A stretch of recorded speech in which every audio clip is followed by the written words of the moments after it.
Donald Trump otsustas siiski sõda Iraani vastu täielikult laiendada.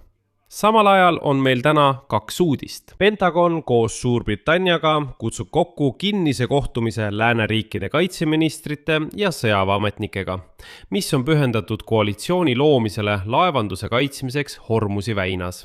Aga sisuliselt on see lääne sõjalise koalitsiooni ettevalmistamine Iraani vastu.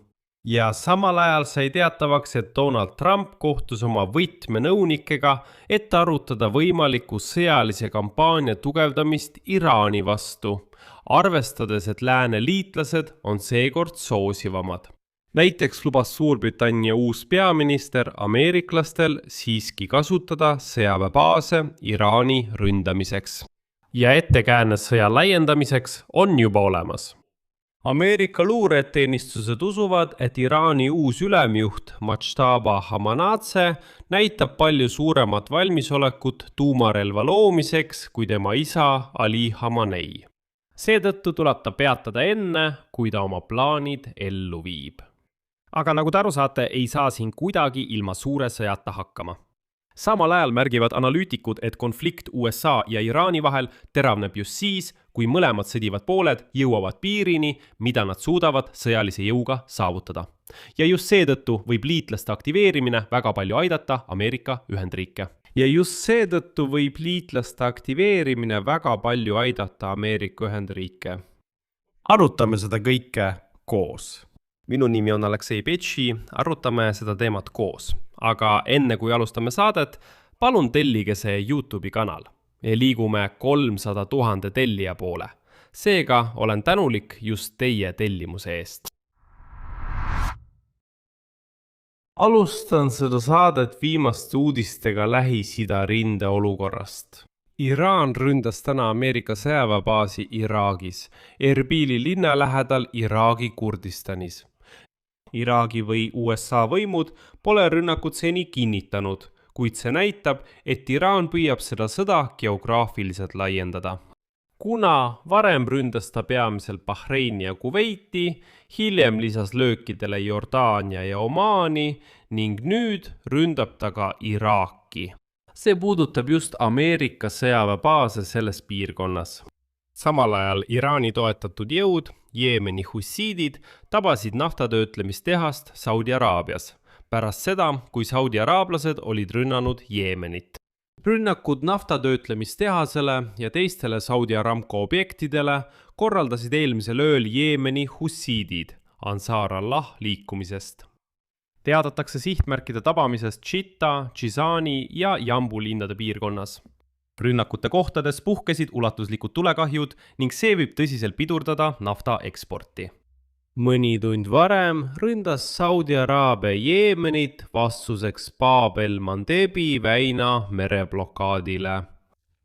Saudi Araabia tulistas muuhulgas Jeemeni Hodeida sadamat, mida kontrollivad hussiidid Ansar Allah rühmitusest. Samal ajal teatasid hussiidid ise, et jätkavad meetmeid Bab el-Mandebi väina blokaadi tagamiseks just Saudi Araabiast pärit laevade suhtes.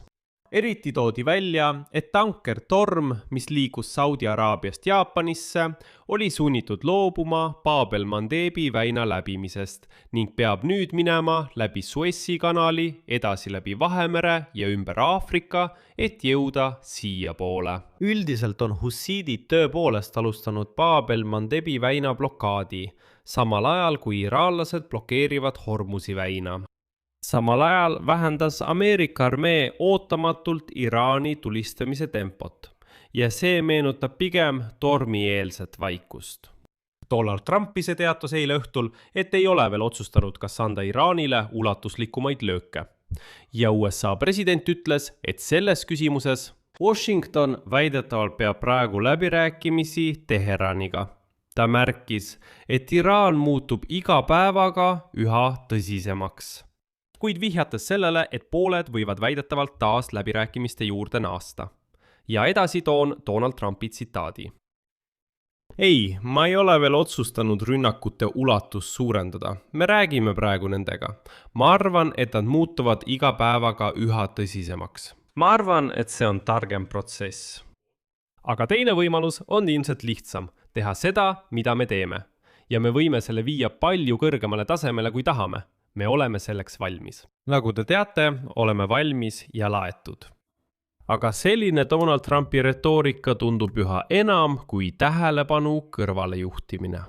Nagu täna kirjutab New York Times, usuvad Ameerika luureteenistused, et Iraani uus ülemjuht Mojtaba Khamenei näitab märkimisväärselt suuremat valmisolekut tuumarelva loomiseks kui tema isa Ali Khamenei.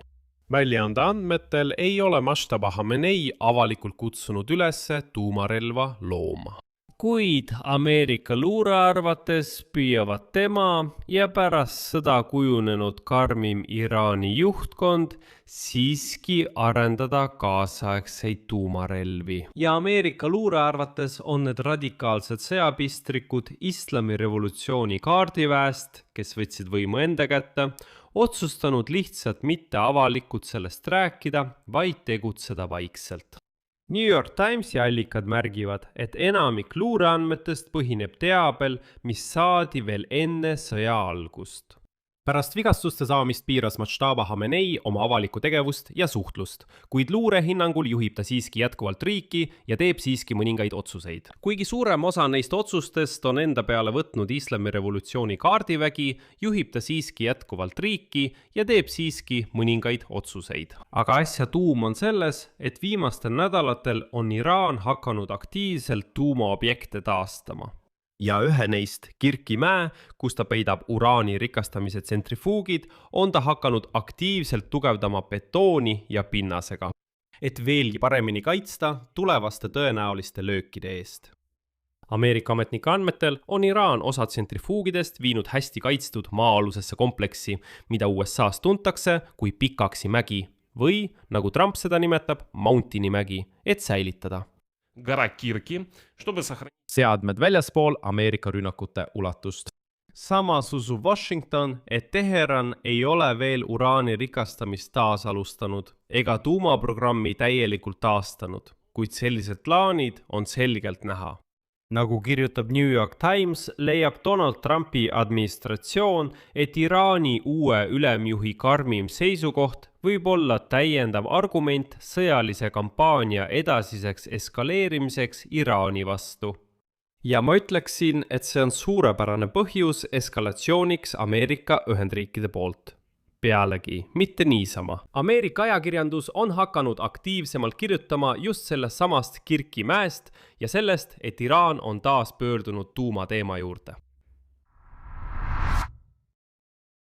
Ja just selle taustal sai teatavaks, et Ameerika Ühendriikide president Donald Trump kutsus Valgesse Majja kokku nõupidamise, kus osalesid võtmenõunikud ja sõjaväelased. Ja lisaks ka valitsuse liikmed, et arutada nendega võimalust sõjalise vastasseisu eskaleerumiseks Iraaniga. Samal ajal, nagu ma juba veidi varem selles saates ütlesin, teatas Trump oma esinemises ovaalkabinetis, et ta pole veel otsust langetanud, lisades tsitaadi. Me räägime praegu iraanlastega. Nad muutuvad iga päevaga üha tõsisemaks ilmselgetel põhjustel. Tuletan meelde, et Ameerika ja Iraani vaherahu ning läbirääkimised katkesid umbes 2 nädalat tagasi, pärast mida sõjategevus taastus. Iisrael, kes osales veebruari lõpus ühisoperatsioonis koos USA-ga, ei ole praeguses eskalatsiooni etapis kaasatud ega osale ka läbirääkimistel. Varem intervjuus portaalile Axios ütles Trump, et kaalub võimalust anda massiivne löök, suurem kui kunagi varem. Tsiteerin. Olen otsuse tegemisele lähedal. Meil on kõik valmis. Ja edasi lisas Trump, et Iraan ei ole veel piisavalt valu saanud, et nõustuda Washingtoni tingimustega. Valges Majas toimunud kohtumisel arutati samuti võimalikke stsenaariume sõjalise surve suurendamiseks Teheranile ja edasise eskalatsiooni võimalikke tagajärgi. Ja nüüd, peamiste riskide hulgas nimetas Valge Maja järgmisi. Võimalikud Iraani vasturünnakud Ameerika objektidele Lähis-Idas, sealhulgas Donald Trumpi enda kinnisvarale, ohud laevanduse turvalisusele Hormuzi väina piirkonnas. Ja risk, et konflikt kasvab ulatuslikuks piirkondlikuks vastasseisuks, milles osalevad USA ja Iraani liitlased. Aga muide, see juba vaikselt algabki. Trump tutvus sõjaväe juhtkonna, luure ja administratsiooni liikmete hinnangutega, kuid ametlikku otsust sõjalise operatsiooni laiendamise kohta ei ole välja kuulutatud. Samal ajal märgivad allikad, et praegune etapp võib olla üks tähtsamaid hetki otsuste tegemise protsessis kogu sõja algusest peale. Kuid Donaldi Trumpi kõhklus on samuti arusaadav. Iraan juba laiendab rünnakute geograafiat ning tuleb hinnata kõiki olemasolevaid jõude, et mitte veelgi eskaleerida olukorda, kui vastamiseks ei ole piisavalt jõudu.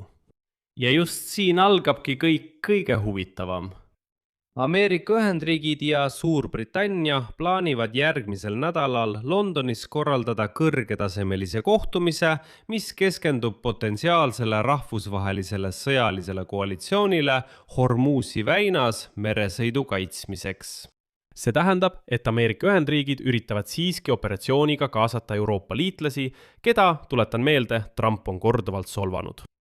Kuid tuleb mõista, et kaubalaevanduse taastamine läbi Hormuzi väina on USA jaoks võtmetähtsusega element iga strateegias Iraani sõjast väljumiseks ning ülemaailmsete energiaturgude stabiliseerimiseks.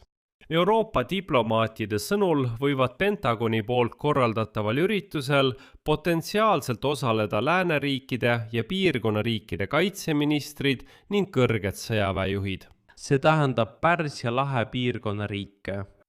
USA kaitseminister Pete Hegseth ja Ühendatud Staabiülemate komitee esimees kindral Dan Kane plaanivad samuti isiklikult kohal olla. Valge Maja esindaja kinnitas samuti, et USA ja Suurbritannia kavatsevad sellise konverentsi kokku kutsuda juba järgmisel nädalal. Ja siin tekib küsimus, miks on USA'l vaja sõja laiendamist liitlaste kaasamisega? Tundub, et kui olukorda vaadata, siis viimase 4 päeva jooksul ei ole Iraan rünnanud ühtegi kaubalaeva Hormuzi väinas. Mõned USA kaitseministeeriumi esindajad väidavad, et põhjuseks on see, et Iraani sõjaline potentsiaal Hormuzi väina piirkonnas hävitati Ameerika löökide tagajärjel peaaegu täielikult. Nad väidavad, et Iraan ründaks hea meelega, kui neil oleks selleks võimalus. Teised ametnikud väidavad, et Iraan on endiselt suuteline ründama selles piirkonnas laevu, kuid hoiab samuti hinge kinni oodatava eskalatsiooni ees. Alles kolmapäeval ähvardas USA president Trump pommitada sildu ja elektrijaamu, sealhulgas Teheranis, kui Iraan korraldab uusi rünnakuid laevadele Hormuzi väinas. Iraan vastas ähvardustega Pärsia lahe riikide infrastruktuuri pihta. See tähendab riike, kes on USA liitlased. Ja pärast seda, kui Omaani, Iraani ja Katari vahel peetud läbirääkimised uue kokkuleppe üle selles küsimuses lõppesid tulemusteta. Juuli alguses püüdsid need 3 riiki kuidagi kokku leppida, mida edasi teha Hormuzi väinaga. Varsti pärast seda Iraani välisminister Abbas Araghchi saabus Teherani konsultatsioonideks ja Islami revolutsioonilise kaardiväe korpus alustas kohe laevade tulistamist Hormuzi väinas. Kuid eile, reedel, saabus Teherani taas delegatsioon Omanist, et jätkata läbirääkimisi väina taasavamise mehhanismi üle. Araghchi teatas reedel, et ta arutas erinevaid algatusi ja ettepanekuid oma Pakistani kolleegiga, kes on vahendajaks Ameerika ja Iraani läbirääkimistel. Ja edasi Araghchi tsitaat. Probleem meie ja USA vahel ei seisne vahendaja puudumises, vaid Ameerika lähenemises. Iraan ei allu USA survele ja kaitseb oma huve Hormuzi väinas. Kuni Iraani rahva seaduslikud eesmärgid ja nõudmised ei ole täidetud, on täiesti loomulik, et jätkame oma kurssi. Üldiselt ei ole iraanlased valmis järeleandmisi tegema, hoolimata kõigist USA ja liitlaste katsetest mingisugusele kokkuleppele jõuda. Tuletan meelde, et ameeriklased on juba hakanud vihjama, et nad on nõus sellega, et Iraan võtaks tasu laevade läbipääsu eest Hormuzi väinas lihtsalt tingimusel, et see raha läheks mingisse eraldi fondi, milles siis ka ameeriklased võib-olla midagi saaksid. Ja seetõttu tahavad allikate sõnul nüüd edasi arendada arutelusid, mida Suurbritannia ja Prantsusmaa on viimastel kuudel erinevate riikidega pidanud. Potentsiaalsest rahvusvahelisest sõjalisest koalitsioonist Hormuzi väina tarbeks. Üheks peamiseks tingimuseks, mille paljud riigid on esitanud, on sõjategevuse lõpetamine väinas, et olukord maal oleks piisavalt turvaline rahvusvahelise mereväe missiooni läbiviimiseks. Allikad teatasid, et Ameerika Ühendriigid soovivad, et nende liitlased saadaksid piirkondadesse ressursse. Samuti näiteks miinitõrjelaevad, sõjalaevad ja droonid laevateede turvalisuse tagamiseks. Aga siin ongi probleem. Ameeriklased on juba proovinud luua oma laevateed Hormuzi väinas Omaani rannikul. Ja nad isegi kinnitasid, et kui tankerid liiguvad Iraani rannikust kaugemal, siis nad justkui kaitsevad neid. Lõpuks ründas Iraan mitut sellist laeva Omaani rannikul ja kõik Hormuzi väin on taas suletud. Viimase 4 päeva jooksul läbis kogu seda väina päevas vaid 3 laeva. Ja kogu praeguse olukorra mõte ongi selles, et konflikt USA ja Iraani vahel teravneb just siis, kui mõlemad sõdivad pooled jõuavad piirini, mida nad suudavad sõjalise jõuga saavutada. Konflikt laienes sel nädalal pärast seda, kui Jeemenis tegutsevad Iraani-meelsed võitlejad hakkasid ründama laevu, mis läbivad olulist sõlmpunkti Punases meres, Bab el-Mandebi väina. See aitas tõsta nafta hinda üle $100 barreli eest esimest korda viimase 2 kuu jooksul. USA omakorda on viimastel päevadel suurendanud oma pommitamiskampaaniat Iraanis, korraldades rünnakuid üle kogu riigi. See on kõige intensiivsem lahingute periood alates sellest ajast, kui USA president Donald Trump ja Iisrael alustasid üldist pommitamist Iraanis veebruari lõpus. Aga probleem, millega Washington ja Teheran silmitsi seisavad, seisneb selles, et mõlemad valitsused on näidanud valmisolekut eskalatsiooniks. Kuid kumbki neist ei suuda saavutada otsustavat ülekaalu teise üle. See tupik suurendab riski, et USA ja Iraan võivad olla kistud veel kuudeks sõtta, kuna mõlemad pooled püüavad luua survemehhanisme ja meelitada rohkem liitlasi enda poole. See on see, millest ma rääkisin. Sõda ei ole enam lihtsalt piirkondlik.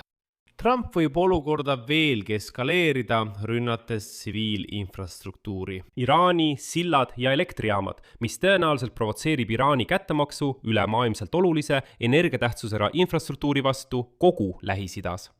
Kui Trump oleks kasutanud taktikalist tuumarelva ühe sihtmärgi ründamiseks ning ekspertide sõnul jätkanud pommitamist